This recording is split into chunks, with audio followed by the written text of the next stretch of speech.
云禾被长义囚禁在小屋中，可他知道顺德不会轻易罢休，为了不连累北渊，他只能离开。而长义也明白这个道理，为了保护云禾，无论如何都不肯放他走。但云禾天生反骨，怎会轻易服输？于是他每天积攒力气，一点一点的冲击结界，经过不懈努力，终于将其打破。云禾快乐地奔跑在广阔无垠的雪地中，他从未像现在这样感觉过自由。他就这样一直跑，直到没有力气倒在地上。云禾没有起来，反而平躺在雪地中，大口呼吸着自由的空气。可惜这美梦终究是被长义打破了。他将云禾拽到身边，在他耳里印上了鲛人印记。云禾以为这印记是长义在宣誓自己是他的所有物，却不知这是鲛人为选定之人所用，能连同两人的五感。他被反噬的所有痛苦，他都会感同身受。云禾知道自己逃是逃不掉，可他偏就不愿被束缚，势必要和命运抗争到底。云禾与长义做着最后的告别，把心中想对长义说的话趁此机会说了出来。长义听到云禾的告白有些意外，可又想不通问题出在哪里。直到在他登基北渊尊主的大典上，突然感觉到云禾的痛苦。长义毫不犹豫地抛下了北渊，众人匆匆离去，而此时的云禾已经陷入昏迷。梦境中仿佛有一名蒙面女子让他不要走。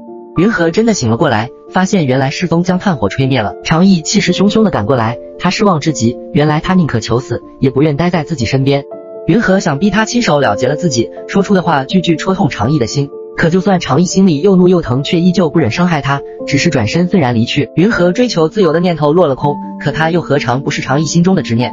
自从上次自杀之事后，放心不下的长义直接搬去了湖心小屋。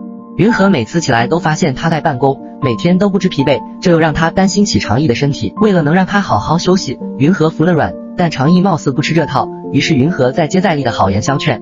看着眼前那个恨不得爱又不得的人，此刻正温柔地注视着他，长义情不自禁地就吻了上去，彻底宣泄了积压已久的相思。可惜这美好的场景被空灵打破，两人尴尬得不知所措。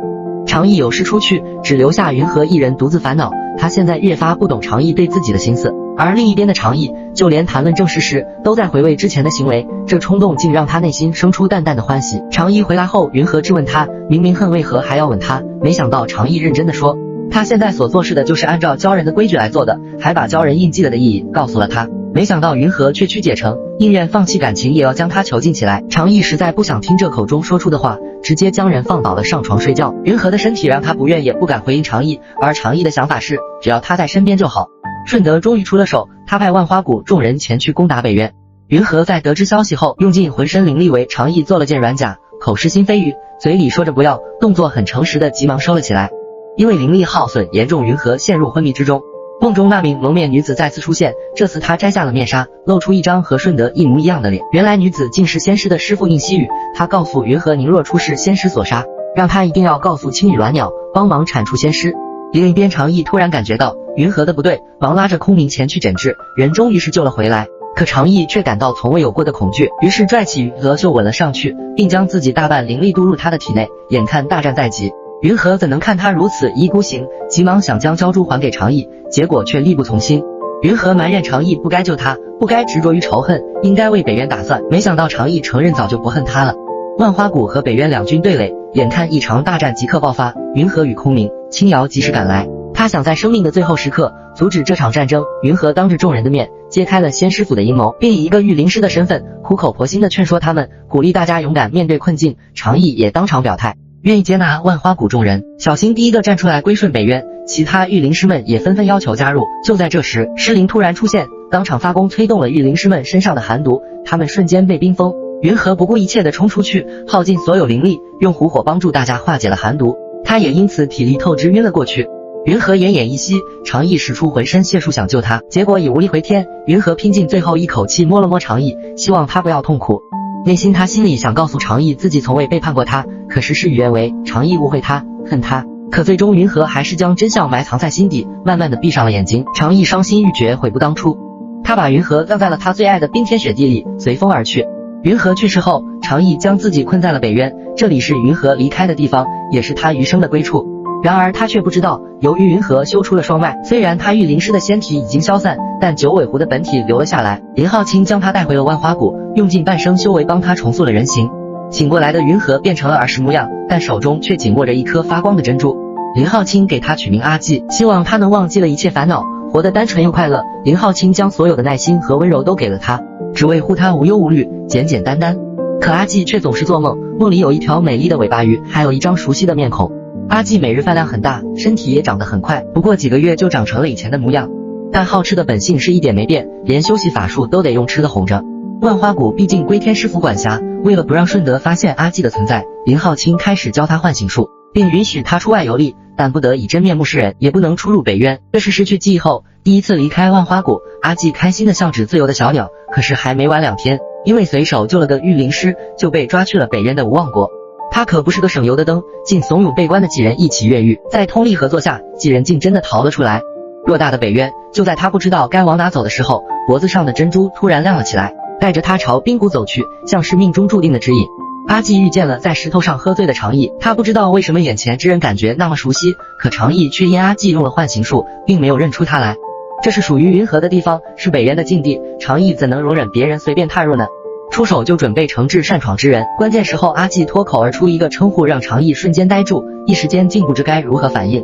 阿纪被带到了大殿之中，齐风提议越狱者要送去刑场，云河急忙辩解。说完一番话后，让长意更加怀疑起他的身份，于是在齐风准备押他去刑场时，他破天荒的出手拦了下来。原来狐族齐风早有反叛之心，见长意对阿纪十分特殊，于是派人想要将他抓住，用来威胁长意。阿纪侥幸逃出了追捕，却因为受了伤，灵力不够维持唤醒术，露出了真容。长意得知消息，匆匆赶到时，一眼就看见了那张朝思暮想的脸庞，回忆像潮水一般涌上心头，慢慢与那个熟悉的人重叠。他不敢动，生怕这是一场梦。直到阿纪昏了过去，长意才急忙上前抱住了他。阿纪苏醒过来，相对于长意的欣喜若狂，他却显得格外生疏。长意这才明白，原来他已忘了自己，浓浓的失落盖过了重逢的喜悦。他消极的借酒消愁，可当他再次看到那熟睡的面容时，却突然觉得这样也挺好，至少此时他真的做到了平安喜乐，过去的终将过去，未来才值得期许。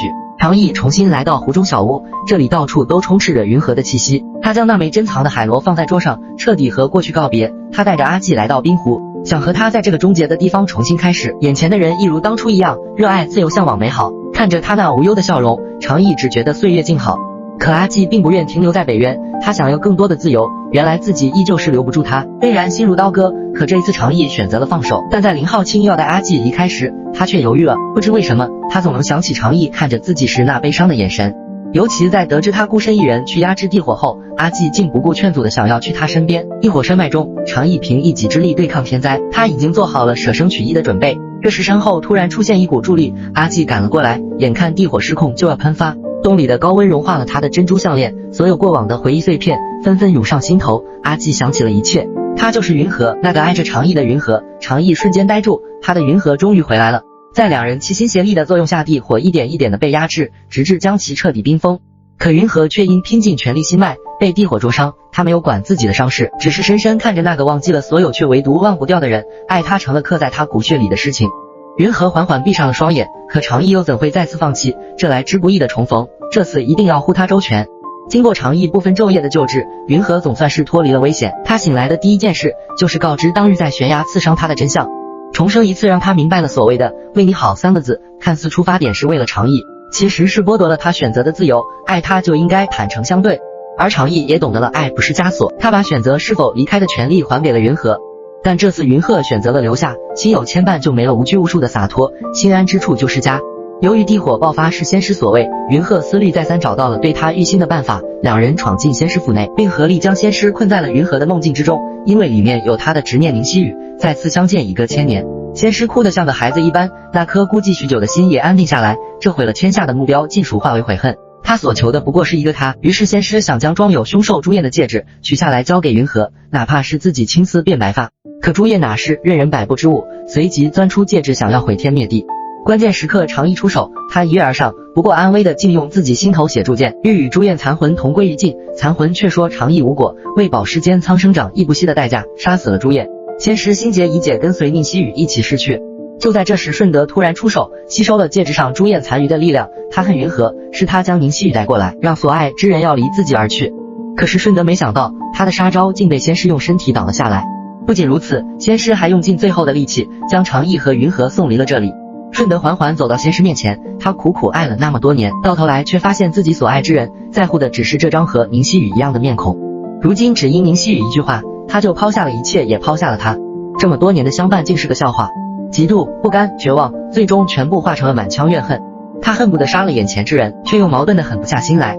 仙师又看见了宁熙宇，他正温柔地注视着他，从此眼里心里再无别人。仙师最终亲手了结了自己，一切爱恨情仇都烟消云散，留下顺德一人爱而不得成了魔，并发誓后悔了宁熙宇在乎的一切。长意与云和回到北渊，宣告仙师已死，并安排众人防范顺德可能的进攻，然后宣布了俩人将要大婚的决定。原来长意虽然灭了朱燕，可也遭到了他强大的玄冰之力的反噬，全身骨血都将被冰封，永无生还的机会。云和得知一切后，要求长意答应与他成亲。云和今天打扮得很美很惊艳，她与长意手牵着手，穿着大婚礼服进入大殿，所有人都替他们开心。在众仙友的祝福和见证下，他们完成了仪式，二人正式结为夫妻。而北渊众生为了感激他们守护着北渊，真心诚意地为他们点起了天灯，送上祝福。长意和云和手拉手躺在婚床上，俩人有说不完的情话，眼看就到午夜。长意催促云和赶快睡觉，他不想让云和亲眼看见自己被冰封。云和知道告别的时刻即将来临，伤心的泪夺眶而出。长意的身体一点点被冰封，他拼尽最后一口气向云和表白，说完就彻底冰封。云和伤心的痛不欲生。顺德知道长意被冰封后，趁此机会挟持林浩清及万花谷众仙，集结仙师府所有力量，准备对北渊发动攻击。北渊所有人也在积极备战，顺德终于率先师府与万花谷御灵师大军对北渊发动了决战。失去长意的北渊在云和的带领下众志成城，与顺德大军展开殊死搏斗。云和想与顺德单独了解恩怨，捏碎了顺德的精灵，但还是被他反制。千钧一发之际，长意及时赶到，恢复灵力的长意用重新长出的鱼尾对顺德重重一击。天君受离书相助成功点燃天灯，筑起法阵将顺德困在其中。直到此时，顺德依然不知悔改，要让朱燕的残魂散播到天地间，想让世间所有人陪葬。云和飞身阵中，把飞散的朱燕恶灵之魂封印在自己的灵丹中。为了彻底消灭朱燕和顺德，云和选择跳入地火岩浆与其同归于尽。他承诺的魔气消散，一定会想办法回来，与长意一生一世一双人，然后就纵身跳入炙热的岩浆。长意含泪亲手把火山冰封，天地之间恢复了平静。300年后，火山的魔气消失以后，云和来和长意相见，两人坐在悬崖俯瞰大海，有说不完的情话。这一世他们只愿做一对平凡的小夫妻。